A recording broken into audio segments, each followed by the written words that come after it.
Good afternoon. It's Wednesday, the 3rd of December, just after 1 o'clock. Welcome to UK Column News. I'm your host, Mike Robinson. Joining me in the studio today, Charles Malet. Welcome to the programme, Charles. Thank you, Mike.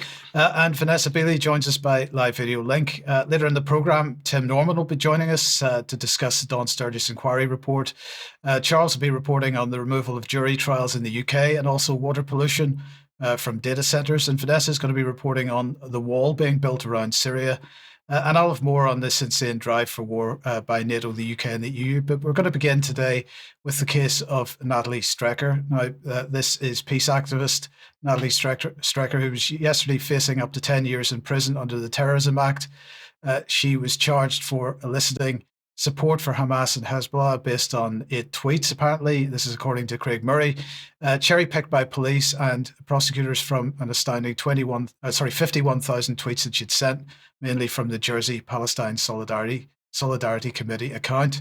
Now, at 1 p.m. yesterday, David Miller posted on X that Natalie Strecker had been acquitted. And I'm very pleased to say that David is with us now to discuss this. So, David, what are your thoughts on the charges in the first place and on what happened in court yesterday? Well, the charges were manifestly ridiculous from the word go. I mean, what had happened originally was that she was accused of saying something in private message groups, which was to do with supporting a prescribed organisation, as well as the charges about the public tweets. And it turned out, I mean, according to evidence heard in court, that there was a bug in meaning a problem in the police software for reading this message app, which they had got from her phone when they seized her phone, and that it had misidentified her as being the author of particular messages. And eventually, and she said, I didn't send those messages. And I personally was aware that she hadn't sent the messages as well. And I was in touch with her about it at the time and with her lawyers.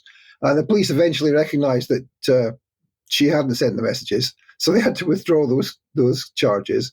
And they were left with some charges about her posts on X, which, were nothing to do with supporting prescribed organizations, specifically Hamas and Hezbollah. There was no mention, of course, of Palestinian Islamic Jihad or the PFLP-GC, the two of the other Palestinian organizations which were prescribed. And so it was left to the judge, or possibly more than one judge, to decide whether she was guilty or not. And the judge has decided that she wasn't guilty because she was clearly talking about supporting the Palestinians. There was an attempt in court to try and suggest that supporting the Palestinians to resist the genocide was tantamount to say that she supported Hamas, which of course is transparently ridiculous. And as everyone knows, it's written into international law that the Palestinians specifically, and indeed all people under occupation, have the right to resist by all available means, including specifically using these words, armed struggle. But she hadn't even gone anywhere near that. I mean, she's not even she's a pacifist. She's not even someone who would support in the abstract the international right under international law. So the whole thing was a farrago, an attempt to criminalise people by illegitimate means through existing laws which are already Orwellian. And it's an attempt which has failed, and I'm very glad to see that it has failed. And I anticipate that there will be many more of these cases coming up and failing in the near future, including probably, I would think, Sarah Wilkinson's case. And also, of course, there was a case of Richard Barnard, co-founder of Palestine Action, before it was prescribed, who had talked about making Al-Aqsa flood into a tsunami. And the courts are trying to suggest that is a specific support for Hamas, which again is ridiculous. So I'm looking forward to these cases one by one being knocked out of court, as we've seen with a number of cases involving anti-Zionists in the last few weeks to months. So does this set any kind of precedent, do you think? Are the English courts going to take this as a steer? But I mean, the other point to make here is that this is a complete waste of taxpayers' money in many ways, and but it's clearly designed to be intimidatory and have a chilling effect on speech. Yeah, I mean, it's not going to be formally a precedent, but I mean, the CPS in England and Wales will begin to realise that they can't get these kind of cases to closure in the current circumstances, even when they've got judges only, when there's no jury involved. These cases are going to get thrown out, and they're going to have to recognise that they're not going to get these cases to the finishing line, and they will have to abandon them, many of them. So I think it will in fact act as a precedent, because they will realise that there's no way to get these cases in. The legislation is very specifically written. And if you look back at the legislation, it's on the government's website, and you can see very helpfully that they include all the separate revisions to the legislation which they have made over the years to the Terrorism Act. And those revisions have been made to try and entrap people who are clearly not supporting organisations who exist in a different country in West Asia, but who are talking about the right to resist, or talking about the need to resist oppression. And the government have tried to alter the law so that those kinds of statements can be caught as if they are saying, oh, I think we should go out now and get weapons and fight for Hamas, which, of course, nobody has been saying. It's completely ridiculous. So the legislation is already overweening and Orwellian, but it can't be bashed out of such shape that they can convict people for opposing genocide. And do you think this will have any implications for the Supreme Court case on the prescription of Palestine action? Well, it's hard to know. I mean, the extent to which the judges in that case, and let's remember these are 3 judges who have been drafted in at the last minute to replace a seemingly more liberal judge. So all 3 of them apparently have significant conflicts of interest. One of them has even said that his favourite clients are security and intelligence agencies, which is it's fairly something to have on your CV, that kind of quote. So I think that the extent to which they will be paying attention to the public mood is largely minimal.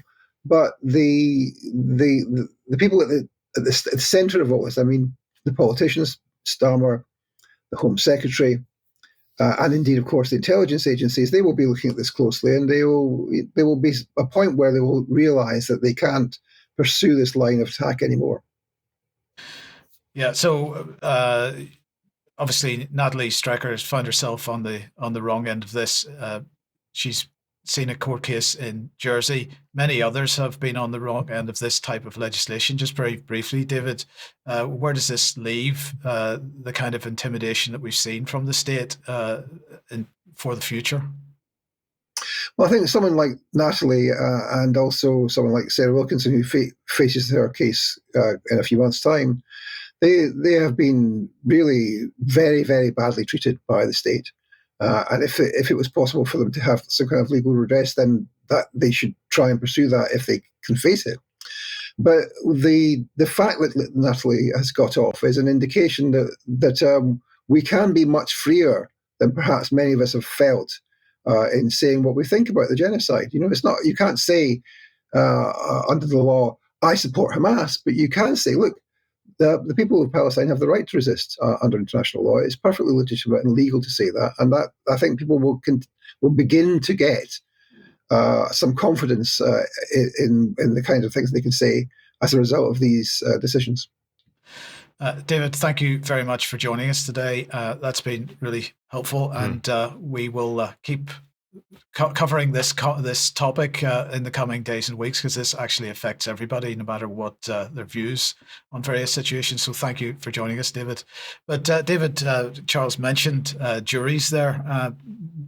Do we have them anymore? Well, yeah, this is it. The devil will be found in the detail. We're going to go back a bit and actually address exactly what David's finished up with, which is this idea of having any confidence in the justice system. Now, in 2020, David Lammy, then an opposition MP, tweeted that jury trials are a fundamental part of our democratic settlement. And he reinforced the point by saying criminal trials without juries are a bad idea. Only yesterday, the government put out a press release saying that the Deputy Prime Minister, the office that David Lammy now holds, as well as being Secretary of State for Justice, announced the reforms in Parliament today. And this is to deal with the headline of the press release, which is "Swift and Fair Plan to Get Justice for Victims." Now, they say that the reforms were announced in Parliament, bringing the system back from the brink of total collapse and regaining the trust of both victims and the public. Now, they set out several methods by which they're expecting to achieve this, or at least telling us that this is how they're going to achieve it. One method, which indeed has been touched upon and mentioned before, is this idea of swift courts, which will see cases with a likely sentence of 3 years or less heard by a judge alone, estimated to take 20% less time than a jury trial. That was one of the sort of sub-headlines.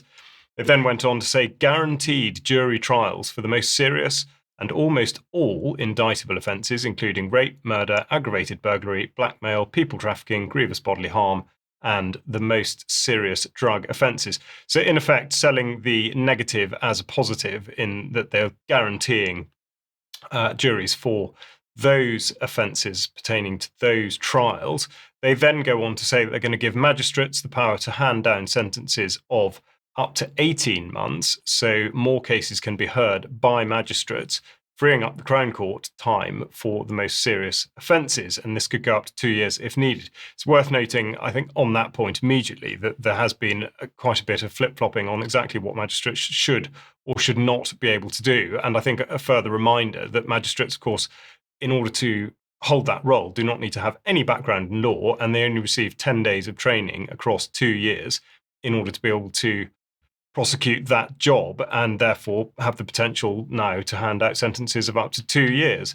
Now, all of this comes from the relatively recently published Leveson independent review of the criminal courts, which we've reported on quite a bit on UK Column, Brian indeed doing so on Monday. Now, a key part of this document, which really does relate to what Lammy was talking about in the House of Commons yesterday, is in the text of this document, which is where Leveson himself reflects and says, "I consider that long-term reforms to the setup of the criminal courts, which on the whole would require primary legislation to implement." So to Mike's question at the start of this report, are we or aren't we having juries done away with? Now, it's very much being presented as a fait accompli, but as Leveson suggests, there is a need for legislation. And indeed, when David Lammy addressed the House of Commons yesterday, he concluded his opening speech with this statement, which was, "Finally, we must also be honest that this is a problem that has taken years to build up, so it will take years to fix. The changes I'm proposing will require legislation which will take time to implement." So at the same time as saying that he's going to be saving all this time by doing away with juries and this, that and the other, he's also putting in an enormous caveat, should he fail, or indeed the government fail. Now, he and the government, ran into inconsistencies almost immediately.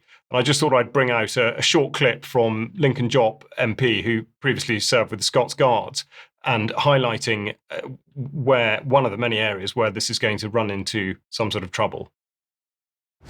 Can I thank the Minister for coming here today to answer this urgent question? I've taken note of what she said, and if I may quote it back to her, a swift and prompt trial is a fundamental principle of fairness. 3 to 4 years delay is deeply demoralising, and justice delayed is justice denied. So can I ask how she squares that position with her support of the Northern Ireland Troubles Bill?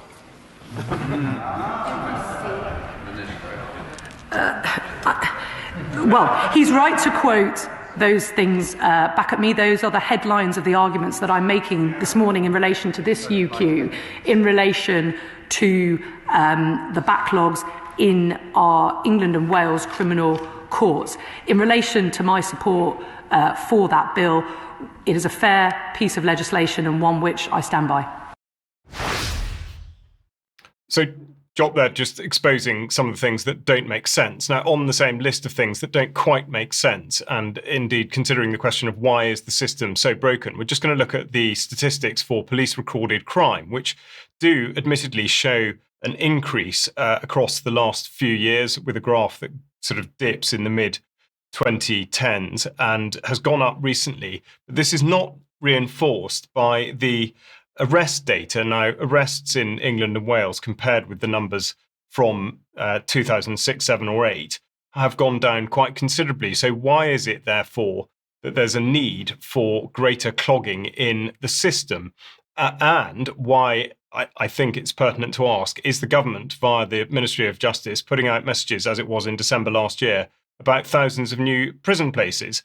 This was a press release that came out in December 2024, where they said that 14,000 new prison places, with a target to open by 2031, are going to be put in place in order to keep the public safe. And this seems to be, as with everything else, at the basis of anything that has the potential to be extremely unpopular and questionable. Now, the other thing I really do want to take a look at is the report by the Institute for Government, Performance Tracker 2025, on the criminal courts. And in effect, they've torn what Leveson has written to shreds to a certain extent. And I quote, "At the heart of this problem is poor productivity. Magistrates' courts and the Crown Court are processing fewer cases per day than before the pandemic, even though average case complexity has fallen since 2016. This means that both types of courts are failing to keep up with demand." They then go on to say that if these problems can be adequately addressed, many of the proposals for radical reform, such as Sir Brian Leveson's suggested restrictions on jury trials, would not be necessary. Now, I think that's a key part to come out of this report. They also go on to say that cases where the defendant pleads not guilty and there is a jury trial are by far the most time-consuming. Well, of course they are. And of course, the inference in suggesting that juries would be done away with is that there might be more guilty verdicts where there shouldn't be. Now, the other thing they say, for context, is that the Crown Court jury trials put much more demand on the system than any other kind. But in 2024, they made up only 13% of all cases and 65% of hearing hours. But the interesting thing is that the number of trials in 2024 surpassed pre-pandemic levels, but remained more than a quarter below 2016, despite the fact that sitting days were slightly higher in 2024. So the question really is, why is productivity quite so low? And indeed, Leveson appears to have ignored the fact that courts are not spending an unprecedented amount of time on jury trials, and that total time on guilty pleas in Crown Courts fell by 22% from 2016 to 2024. So there's absolutely something not adding up here, but we might be seeing the law of perhaps intended consequences, which is a graph that shows how during 2020, when everything got shut down, it looks very much like there's basically been the creation of an artificial backlog. Now, obviously the cry is that there wasn't enough investment. So I just want to point out on the House of Commons Library statistics, we've had £13 billion spent on justice in the UK, which of course equates exactly to the amount that we've spent on death in Ukraine. The latest statistic coming out on 7th of November on the UK to support to Ukraine fact sheet, very much looking like a planned destruction of the system, which Peter Hitchens is pointing out in the Daily Mail. And he harks back to the 1960s, where there was only a requirement for 73,000 police versus 148,000 now. The prison population was down at 27,000. It's now up at over 87,000, of course, with 14 more in the pipeline. And he's going back to the changes that were implemented by the then Home Secretary Roy Jenkins, starting with the removal of a requirement for a jury verdict to be unanimous. Now, something that is talked about quite a bit around this subject is the issue of nullification. And I've just got a very short clip from Daniel Shensmith. You might know him as the Black Belt barrister, just explaining a bit about this. Nonetheless, if you are in a trial as a barrister, you cannot mention jury nullification because it would be contempt of court to do so, because it would tempt the jury into making a decision that goes against the law and the findings of evidence, which is against their oath that they take as a member of the jury. So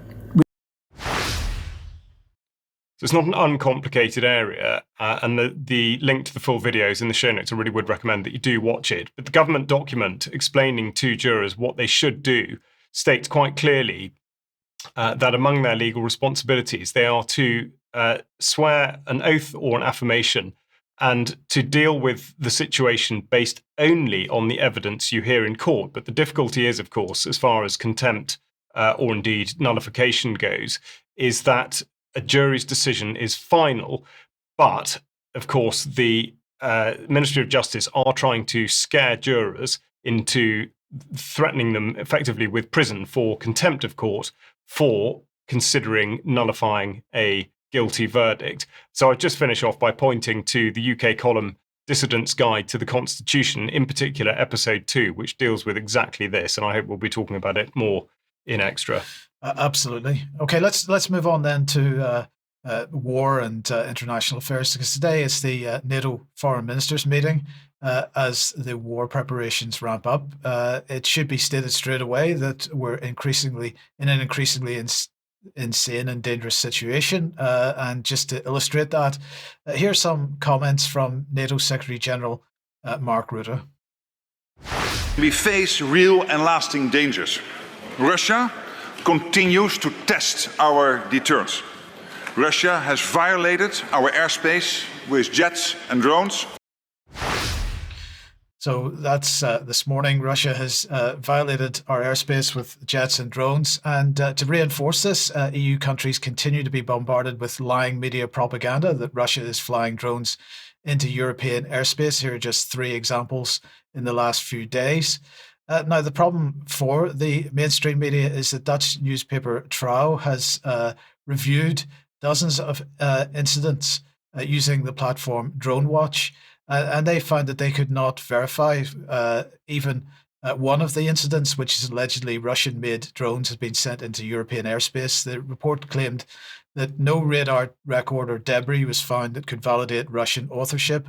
And even in the case of Poland, where allegedly Russian-made drones were found, there was no evidence that they were fired by Russians or from Russia. And they say that at least 14 of the Dutch drone sightings were later attributed to ordinary aircraft, helicopters, ships, or even stars. It's like UFOs in many ways. But anyway, the map that we saw on screen there a second ago, which was compiled by Trouw, showed 3 hobby or tourist drones and 11 other objects that were ultimately decided to be not drones at all. And in the Netherlands, the Defense Department stressed that recent reports near Vocal and Eindhoven are no cause for alarm. So according to the military police, they report hobby drones were spotted. And although the origin was unclear, there was no evidence of a state-level threat. So we'll move on then, and let's hear more from Mark Rutte. Conducted sabotage and sent spy ships into our waters. These actions are reckless and they are dangerous. And it's not Russia alone. It is working closely with China, North Korea and Iran to attempt to disrupt our societies and tear up the global rules. They are preparing for long-term confrontation. Are they? They're preparing for long-term confrontation. Wasn't it just 1 week ago that I reported on the RUSI Long War Conference and Luke Pollard's comments there? That was just on last Wednesday's news program. If you didn't see that, go back and watch it. And then more from Rutte. Let's listen to this. And we are responding with strength, unity and resolve. European allies and Canada are really stepping up defense investments. And that's good. But we cannot afford to rest on our laurels. We all need to pull our weight and fast. We need to develop and buy core capabilities for our defense and invest in industry, in infrastructure and innovation. Which just by coincidence echoes the Starmer regime's push to turn Britain into a war economy, which we were talking about last week. Let's put Luke Pollard back on screen again, if we can. Because this is what he was saying at the Long War Conference. To get to war-fighting readiness, we need a whole-of-society approach. We've got to turn it into a war economy. This is quite an incredible situation. So let's get the last clip from Rutte. To stimulate production and boost resilience. We also need to support Ukraine more. Russian missiles keep causing death and destruction, and winter is here. Now, I absolutely believe that he was citing Game of Thrones there. Winter is coming. The war arrived. The real war arrived when winter was here. I absolutely believe that's the kind of nonsense is going through these people's heads at the moment. But this, just to reinforce this idea, we reported last week on comments by French General Fabien Mandon, who was determined to sacrifice French children. Well, it's gone on, because this week, chair of NATO's military committee, Admiral Cavo Dragoni, gave an interview with the Financial Times, and he said how deterrence is achieved through retaliation, through preemptive strike. This is something we have to analyse deeply. He was absolutely calling for preemptive strikes. Now, that caused quite a furore, but it was echoed by others. For example, here's General Fabio Mini, former NATO Chief of the General Staff, who wrote in an article published on the 2nd of December in Il Fatto in Italy that NATO is already in a war against Russia and will launch a preemptive attack. And also by current NATO Supreme Commander General Christopher Cavoli, NATO is preparing for an attack that should be so devastating as to not allow Russia to react. If we do not succeed, a 15-year war of attrition awaits us. And so he's echoing again the long war narrative. But to return to the question of whether or not children should be sacrificed, you'll be glad to know that children are saying no.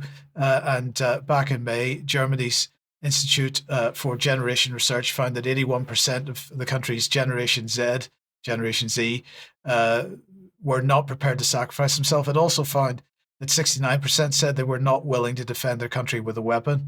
Now, the German government's plan is to increase the size of the army by 260,000 volunteers. And if there aren't enough volunteers, compulsory service could be instituted.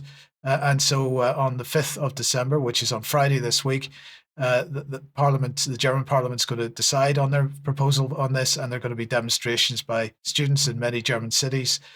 We don't want to end up as cannon fodder, is the clear message, and so on. So that is the situation that we're in at the moment. The narrative coming out of the mouths of these people it demonstrates increasing insanity, in my opinion. It absolutely does, and it completely ties in with the propaganda campaign about drones. Why on earth, given these circumstances, would Russia be picking a fight with NATO? It makes no sense. And it's very much obviously going the other way around. Absolutely. Now, let's welcome Vanessa to the programme. If we move over to the Middle East then, and what's going on, Southwest Asia, and what's going on in Syria with a wall. I thought walls were being built in the United States. I didn't know walls were being built in Asia. Yeah, very interesting. Something that I was looking into in depth over the last few days, but particularly yesterday. So if we start, we'll basically go around the border of Syria. So this is the border with Iraq. At the end, there is a map so that people can get an idea of what I'm actually talking about. So this is in November this year. Iraq completes 350 kilometers of concrete border wall with Syria. Other reports have said they've reached up to 400 kilometers. So what does this actually mean? That Baghdad is seeking to seal the entire 618-kilometer border with a multi-layered security system, 3-meter wide trench, 3-meter deep, 4-layer inflatable barrier, observation towers every 1 kilometer equipped with advanced thermal cameras linked to a central monitoring system, and no guesses as to who is at that central monitoring system. Integrated defense network made up of trenches, barbed wire, and early warning systems, high precision thermal imaging, and 24/7 surveillance devices. Of course, what is this sounding very similar to? Gaza, and of course the draconian 15-minute cities like Hebron in the occupied territories. So this is a map from 2013. I'm just showing this to show how it was already beginning to take shape even back in 2013, 2 years into the regime change war against Syria. The areas in black show reinforced border areas, so you can see with Turkey in particular, between Israel and the occupied Golan territories in the south, and the border wall with Jordan, leading up to the triangle between the border with Iraq and Jordan. So then going on to Jordan itself, well, guess what?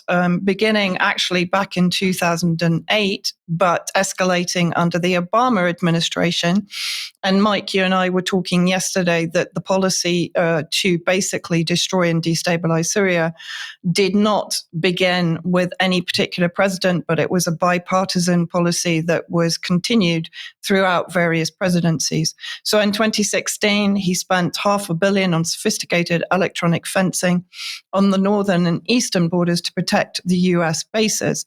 The project began in 2008, erected surveillance towers along 50-kilometer stretch of border, fully integrated and networked fence, 442-kilometer border with Syria and Iraq, as I mentioned, that triangle. Camera-studded network of ground sensors with a 5-mile radius either side of the fence, and of course, centralized joint US-Jordan command center receiving all of the information from those surveillance blocks on the fence itself. Then we look at under the Biden administration, again demonstrating how this isn't something that is relative to one particular party in the US or one particular president. So this was in 2024, the Department of Defense Appropriations Act. And I'm just showing this part to show that $397 million was put to one side for the counter-ISIS of Iraq and Syria Train and Equip Fund. Now, the slightly interesting part of this is that part of that fund is going to foreign forces, irregular forces, or groups and individuals without, of course, actually naming them or identifying them. And that sum then is also a portion to border security. And if we can just move on to the next part of the Act itself. So the Middle East Partner Reimbursements, Section 8110, $380 million to reimburse Jordan, Lebanon, Egypt, Tunisia, and Oman, basically for enhanced border security. So this again began under Obama, but was continued under Biden and will continue under Trump until September 2025. Again, I just want to show that Turkey had been building reinforced border areas that you can see in red there. I myself in 2018, this is a 2016 map, but in 2018, I actually went to the northeastern border with Turkey and saw the building of the annexation wall. And again, let's have a look at what this actually represents. So this is the Turkey border security to be boosted by concrete walls. Now, interesting statistics from 2025. It's an 825-kilometer wall, which is almost finished. It's the third longest in the wall after the Great Wall of China and the US-Mexico borders, 120 border towers with regular patrols on either side of the border, 7-ton concrete blocks, 3 meters high, 2 meters wide. Surveillance includes thermal cameras, seismic and acoustic sensors, EU-funded. Cobra armored vehicles are patrolling the wall the entire length. Drone detection, jammers. Now, this is an extraordinary construction that has really effectively gone under the radar in Western media. And then in Lebanon, not only is Israel building, these are just 2 posts from X talking about various areas in the south of Lebanon, where Israel has, of course, invaded Lebanese territory since the ceasefire in November 2024 and is building a separation wall inside Lebanese territory to effectively create its so-called buffer zone in the south. Of course, totally unlawful annexation of territory. And Turkey has done the same in northern Syria. But here comes the UK. So, Mike, you will remember that last year we were talking about UK reinforcement of Lebanese armed forces, but also the establishment of watchtowers along the border with Syria, which are, of course, not to protect the Lebanese, but to effectively, the pretext for these borders is to prevent the smuggling of weapons of mass destruction. So we bring in the pretext for the war against against Iraq, of course. But UK military veterans were involved in the training of the Lebanese armed forces, while armoured boxes used in the new 30-foot constructions were taken from towers being decommissioned in Northern Ireland as part of the £62 million project. So basically, Britain has also established watchtowers. It's now suggesting that it can do the same on the southern border between Lebanon and Israel. And of course, clearly, this is not for the benefit of these countries. It's for the benefit of the security of Israel and its allies that are stationed, particularly in Lebanon. 115 million of taxpayers' money, UK taxpayers' money, has been spent on effectively reinforcing border security in Lebanon. We can talk about that more in extra. So now I just want to bring up a map that I drew up yesterday, which shows very clearly here exactly how Syria is effectively being completely encircled by these border walls with massive surveillance capabilities. So effectively, it's becoming a tech fury cauldron. The various armed forces like ISIS, Al-Qaeda, and all the various affiliates are going to be kettled inside Syria, of course, committing heinous massacres against Syrian people. The only open area, sorry, can I just have the map back on for a second? The only open area will be to the coast. And then, of course, they're facing Cyprus, which is gradually being taken over by Israel and Israeli influence. But also, if you look at Lebanon, it's about the corralling of the Lebanese resistance in the south of Lebanon there, because the border wall will effectively close the resistance in Lebanon off from Syria. But also, if you look at the orange arrow there, the reason I've put that there is because effectively this will isolate Syria from Iraq and from Iran, and it will isolate Lebanon from Syria, Iraq, and Iran, and also Palestine from Lebanon and Syria. So this is effectively about corralling, imprisoning any resistance actor states. And in that area of Iraq, so again, this is compounding the imprisonment of Syrians. If we can look at the Yinon plan, we can look at the clean break doctrine, but I just drew up the map of the new Middle East, which was published in the early 2000s. But where I've circled the map, you can actually see that on the border with Syria, the intention is to build an Iraqi Sunni Muslim state, which effectively will again further distance Syria from any assistance that it might receive, either from Iran or from any of the resistance actors in the region. Quite an incredible situation, quite an incredible development. Vanessa, do you have any idea what the total amount of money that's being spent on this is? Oh, very difficult to tell because, I mean, Turkey is running its own project. Raytheon in Tucson, Arizona is the prime contractor for the Jordanian wall. Britain, as we've said to date, have spent 115 million, but it's up in the hundreds of millions that have been poured into this project. Any thoughts? Well, I mean, that's a lot of monitoring as well. You know, all these sort of sensors and whatnot. Do you get the sense that that data will be shared, especially with Israel? Yeah, of course. It's going into a central command, which is manned by the Zionist bloc, particularly the US and the UK. So, of course, yes, it's entirely for the benefit of Israel. Yeah, okay. Well, we will discuss this more in extra. Thank you, Vanessa. Okay, if you like what the UK column does, you'd like to support us, we do need your financial help. If you look at the front page of the website, there is a link there to take you to a page that explains how you can help us financially. If you can't help us financially, please do share our material because that helps us defeat the censorship regime in the UK and elsewhere. Tonight, 7 p.m, Germ Warfare, speaking to Alex Newman, Sustainable Development is Evil is the title for that. And at 9 p.m, Carl Za will have Silk and Steel and discussing how the US-China marriage went sour.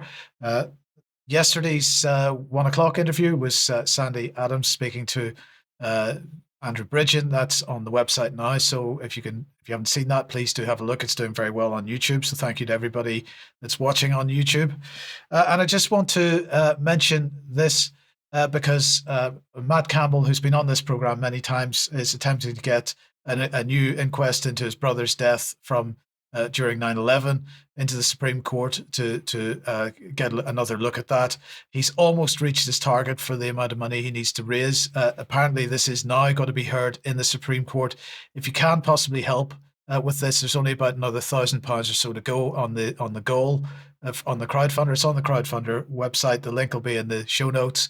And also, if you want to get a bit more of the background, have a look on the UK Column website. But also, Ted Walters from IC 9/11's just done an interview with Redacted on this case and on the progress on the case. So do have a look at that if you possibly can. Okay, now let's move on then to the issue of the Don Sturgess inquiry. This, of course, follows on from the Skripal case, the issue of the claimed Novichok poisoning in Salisbury. The Don Sturgess inquiry was running earlier this year, and the inquiry report is due to be published tomorrow. Now, we're going to have a main segment on this on Friday's news programme, but I just want to welcome Tim Norman to the programme. Tim, you wrote the day of the Skripal, the big article on the UK Column website, and a whole host of other content for Propaganda and Focus and other places. But just very briefly, what are your thoughts on what's likely to come out in the inquiry tomorrow? I think, I don't think the UK government ever wants to hold a public inquiry, but I think it really didn't want to hold this public inquiry. It's shrouded a great deal of stuff in secrecy. It's hidden a lot behind closed doors. And as you say, it relates to this 2018 poisoning. So it's 7 years in the making. It's really been quite a long time for the Sturgess family to try and find some kind of justice or some answers to what led to the death. It's brought really by Dawn Sturgess' daughter, with Michael Mansfield, the barrister, behind her, and looking for, as I say, answers to what could have killed Dawn, who was apparently killed by this nerve agent Novichok that was abandoned in Salisbury after a failed attempt to kill Sergei Skripal. What are your views on whether Novichok was actually used on the day? I would say the evidence is rather slight. It actually bears comparison to the Duma atrocity in 2018, which was only a month or so later, in that case, we know from OPCW whistleblowers there was no nerve agent, and yes, there was mass casualties. In this case, we apparently had a deadly nerve agent, far more deadly than sarin, which was allegedly used at Duma, that produced, in the initial case at least, no casualties until 4 months later. I don't think... sorry, go ahead. I think the answer is probably that Novichok was a fabricated event, just as sarin was fabricated in the Duma case. Yes, I think I would concur with that, and particularly bearing in mind, we keep mentioning it, but we just should keep remembering it, that the Chief Medical Officer of the United Kingdom suggested that if you thought you had been coming in contact with Novichok, that the best course of action was to wash your clothes or whatever as normal and wipe things down with wet wipes. I mean, the narrative was just so separated from reality that if there had been actually a nerve agent on the streets, that it just didn't make any sense. Now, look, I want to, Tim, well, first of all, before we come on to this, I mean, you were talking about the secrecy involved in this. When the report comes out, how are they going to deal, do you think, with the issues that were held in secret? I think they're going to gloss over them. I mean, it is extremely serious, although, as you suggest, it's comical in many ways, the way that we were asked to respond to it. It was, of course, setting the ground for the coming war in Ukraine, as it then was, and it involved the death of a innocent woman under whatever circumstances. But I don't think they're going to go into any detail about the very problematic elements that came up during the inquiry, though I do look forward to going into them in detail with you on Friday. There's a great deal of odd evidence that emerged, despite the British government's attempt to keep a very tight sort of control over the narrative.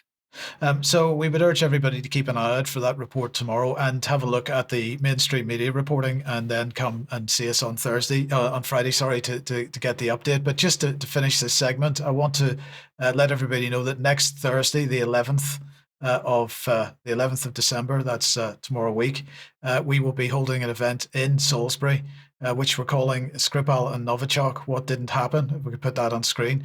So this is not yet up on Eventbrite, but it will be up on Eventbrite on Friday. So tickets will go on sale on Friday. They're going to be £10. Now, look, what we're aiming to do here, Tim, very briefly, is to get local people engaged on this. So while we're very happy to see UK column members and UK column viewers and listeners joining us for that, we'd actually very much like to encourage as many people that are aware of what we do to invite people that aren't to come to that event, which you'll be speaking at. Yes, I'm looking forward to it. We're planning a tour of the city, I believe. Yes, well, that's something else which might be going on as well. But we'll talk more about that on Friday as well. So, Tim, thank you very much for joining us. We're looking forward to seeing you on Friday. Let's move on then, Charles. Yeah, just a very brief piece, extending really Tim's theme of controlling the narrative, and as if it wasn't undignified enough, having all the furore brought into the public about the decision of West Midlands Police to ban the fans of Maccabi Tel Aviv a short while ago. It has got worse, and with thanks to Declassified UK for bringing this to everybody's attention, but the Home Affairs Select Committee met, and we've just got a very short clip of a video of them declaring their interests before the hearing. Before we start, there are some declarations of interest. I will declare that I am an officer and member of the Conservative Friends of Israel. I'm a member of the Labour Friends of Israel. I've received a donation of £2,000 from the Lib Dem Friends of Israel. Peter? And I'm a Jewish Labour MP. And in fact, as reported by Declassified, there was actually somebody present who didn't even declare that they'd recently made a trip to Israel. So as if anyone needed the type of confirmation that there really are undue influences everywhere, that is it. Vanessa, let's welcome you back to the programme. And what's going on with respect to Trump, Israel and Syria? Yeah, one thing I failed to point out on the map that was up on screen, but we can talk about it in extra, is the potential for a wall to be built, basically cutting the south of Syria from the north to the south of Damascus.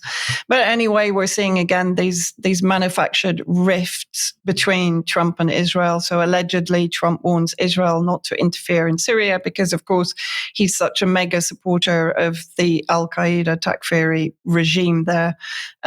Absolute nonsense. It's just effectively plausible deniability for the United States for what Israel is for the crimes that Israel is committing in southern Syria, which include in the last few days an Israeli raid in southern Syria, which killed 13 in the village itself in the south, encroaching into Syrian territory beyond the 1974 territorial agreement in relation to the occupied Golan territories. Just a very quick video of the incursion by the Israeli forces. It included helicopters as well, and they had to leave one of their Humvee vehicles behind, which they then later bombed to prevent it falling into the hands of civilians in Syria. So here's the raid itself.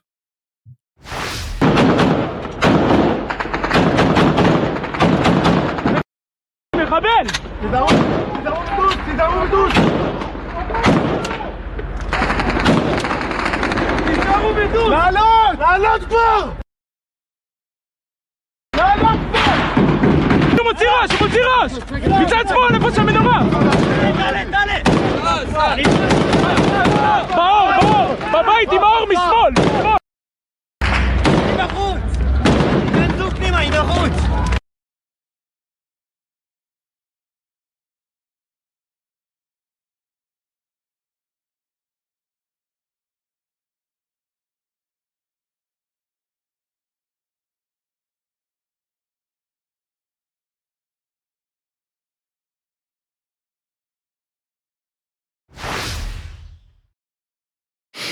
So, I mean, sort of extraordinary scenes, bearing in mind the majority of these people were civilians. The claim by Israel, of course, was that it was a Hamas-affiliated group that they were trying to root out there. Just a very quick map here to show where Beit Jin, the village, actually is. It's in that southern section that Israel is effectively trying to occupy and annex.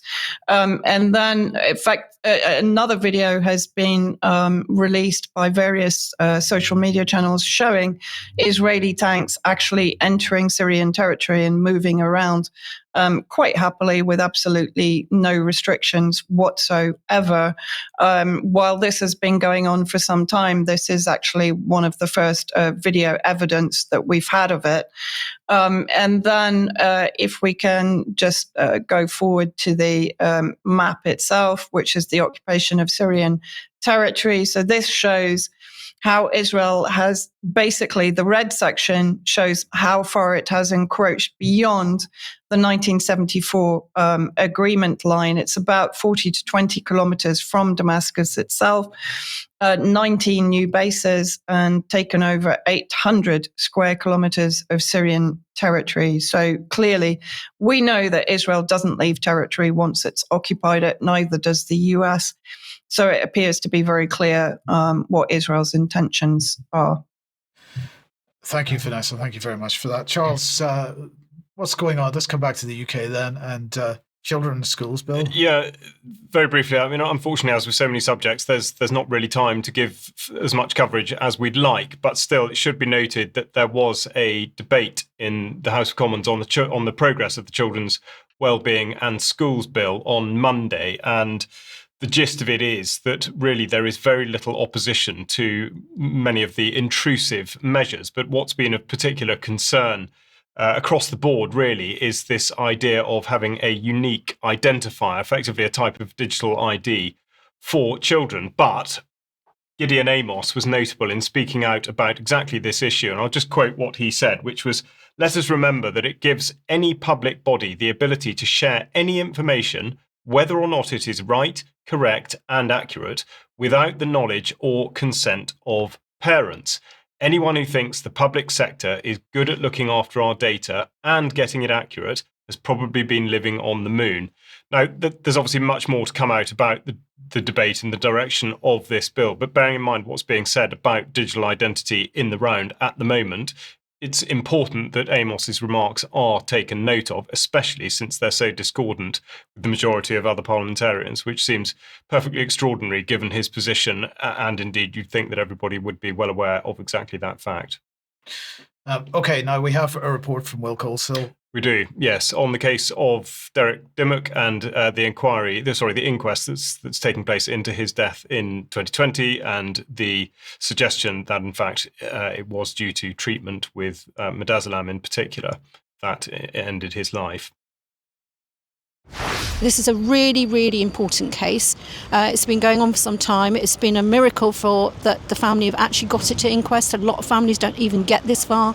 It costs an awful lot of money to get a case to inquest. It's very difficult to get evidence because a lot of families do not know this has happened to their loved ones. And those that do, when they try to pursue to get the medical evidence, they're told no, they can't have it. Hello, this is Will Colesill reporting for UK Column. Today I'm outside the Coroner's Court down here in Southwark, reporting on the inquest into the death of Derrick Dimmock, aged 86 at the time of death in 2020 at the Royal Trinity Hospice. Derrick Dimmock was administered midazolam, a respiratory suppressant, and it is being alleged by his family, including his son Paul, that he was killed by this during the height of the so-called COVID pandemic.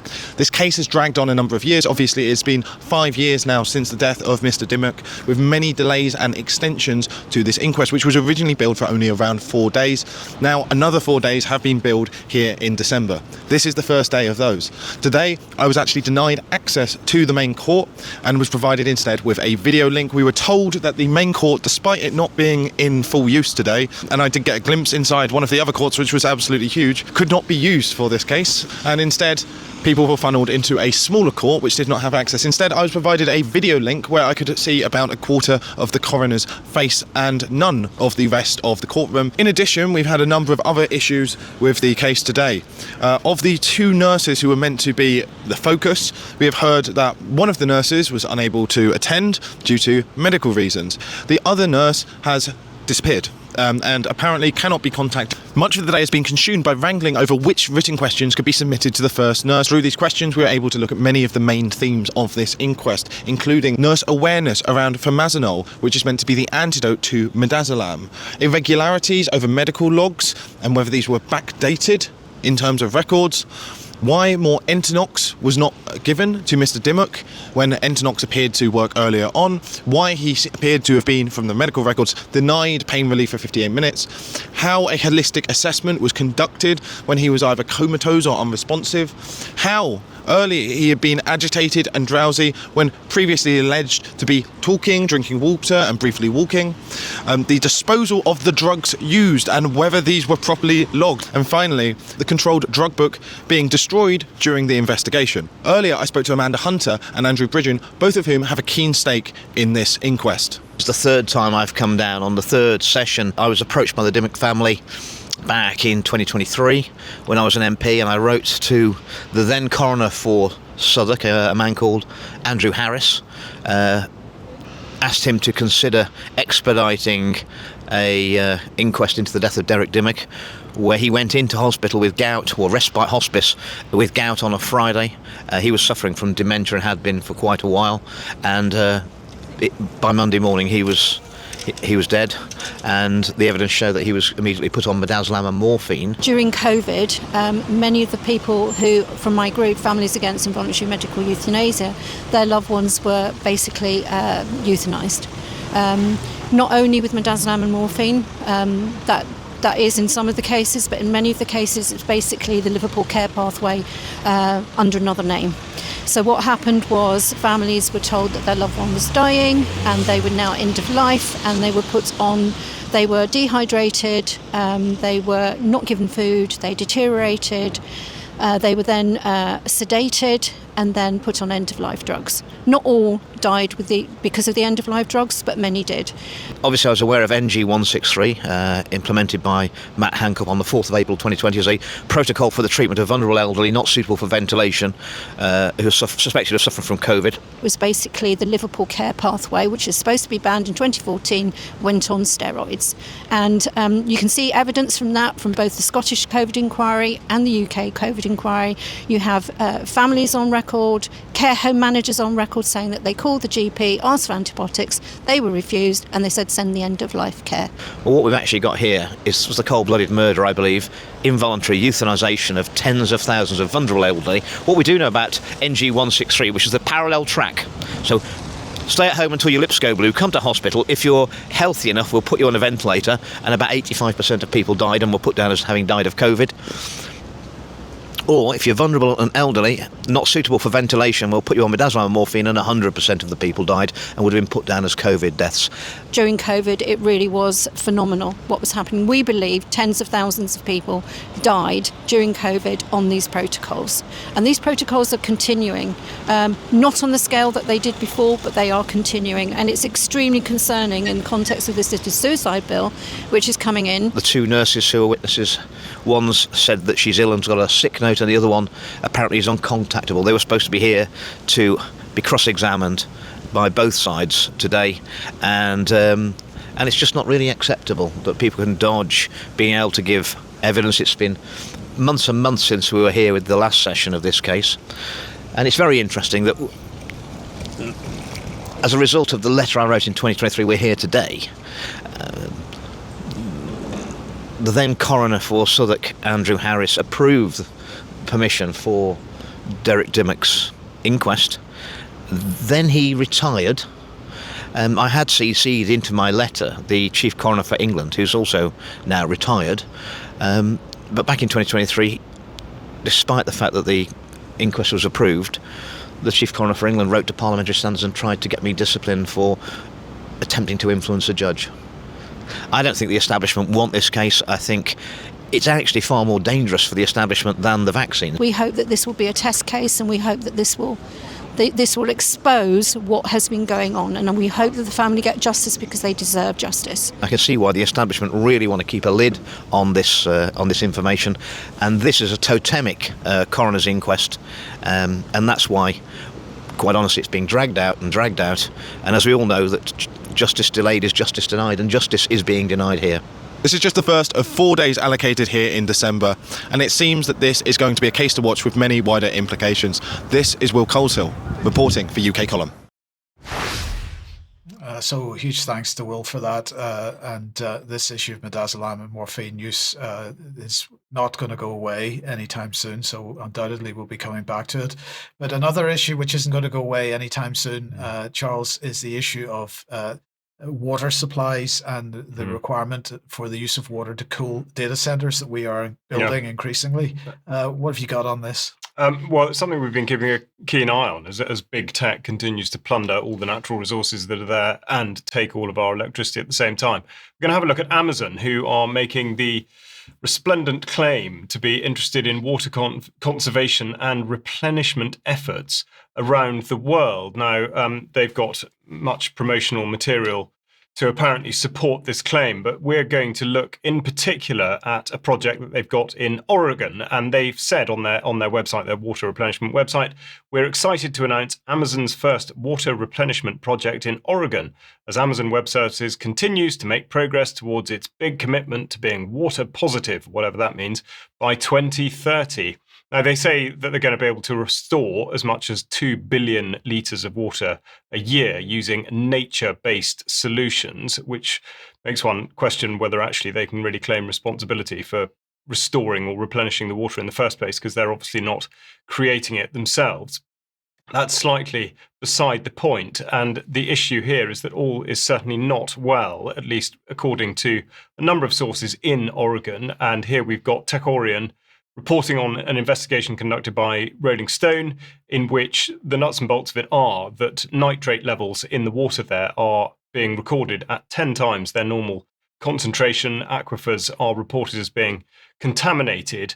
Now, it's important to clarify that there were existing nitrates from agricultural chemicals in the water, and it's not that the level has been increased by Amazon, but the process of concentration has been happening, they say, by the process of condensing in the cooling of the Amazon data centers. Now, there's also meant to be, alongside this, a significant increase in Oregon in particular of cancers and occurrences of miscarriage. Amazon, of course, have refuted all of this, but I think really the coincidence cannot be ignored, particularly at a time where water has become quite such a sensitive issue. And I think just for the UK Column audience, well, and indeed those particularly based in the UK, I would just point out that they have got a water replenishment project running in the Thames Valley at the moment. So we will keep our eyes on that very closely in the coming months. So we got to end there, unfortunately. We're out of time. I'm going to say massive thank you to Vanessa and Charles and to Tim Norman and to David Miller for joining us today. We'll be back in a couple of minutes on the live stream if you're a UK Column member for some UK Column News Extra. I hope to see you there. Don't forget the videos going out tonight and also tomorrow at 1 p.m. And we'll see you at 1 p.m. as usual on Friday for another UK Column News. See you then. Bye-bye. Bye-bye.